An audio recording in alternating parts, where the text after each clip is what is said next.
Latin American analyst Rafael Salies is joining me now for more on the Summit of the Americas. Rafael, let me ask you, was it the right move to ban Nicolas Maduro?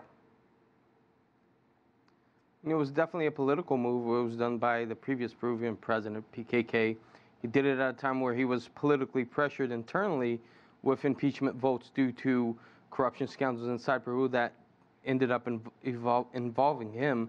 At the end, his successor and former vice president had no other choice than to keep banning Maduro, and it's probably one of the few things that the region as a whole could support, with the exception, of course, of Nicaragua, Cuba, and Bolivia.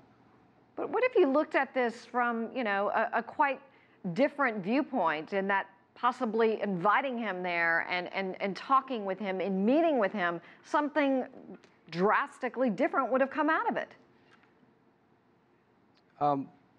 It's an arguable point, but at the end of the day, nothing different would have come out of it due to each country in Latin America and in the Americas right now is looking internally. The main takeaway from the summit is that none of the countries are actually willing to come together and take a united front against anything or for anything. Everyone right now is looking internally to solve their own political, economic, or corruption problems. And due to that, no one's looking outside to solve any problems that the region might be facing as a whole. President Trump is the first U.S. president to skip the summit in 25 years, as you know. Mike Pence and as well as Trump's daughter, Ivanka, were there as a show of solidarity. But how did that impact the summit?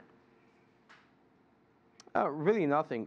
If you look at the original Trump schedule before he canceled his trip, it was very light, very few meetings, wasn't really going to do anything, and Mike Pence just kept that going. At the end, I'd say that Trump's absence, it was actually a way to lift the spirits at the summit a little bit. Trump's rhetoric to the internal American audience certainly has not resonated well in the region, and his presence would only be seen negatively by most players. I want to talk to you a little bit about China's interest in Latin America. How would a possible trade war between the U.S. and China affect Latin America? Well, it's going to depend on each country, right? For example, Argentina and Brazil would certainly gain profits from a trade war between the U.S. and China, as these countries are major agricultural exporters. The U.S. agricultural agribusiness industry would definitely suffer from trade restrictions in China, and Brazil and Argentina, for example, would pick up the slack.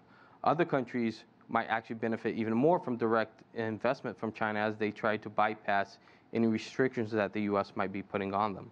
For example, Chinese companies might be investing in Caribbean countries, might be investing more in Mexico so that they can go around any tariffs that the U.S. imposes on them.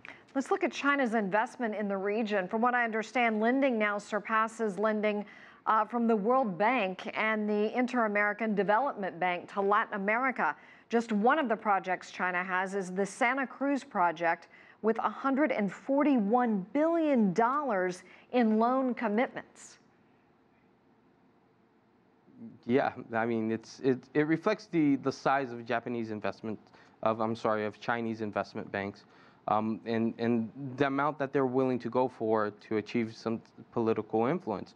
This is soft power at its best. China is using the institutions set up in the post-World War period to further its interest and to build itself on the world stage. Latin American countries are certainly part of that strategy and are gaining from it as China helps the region develop.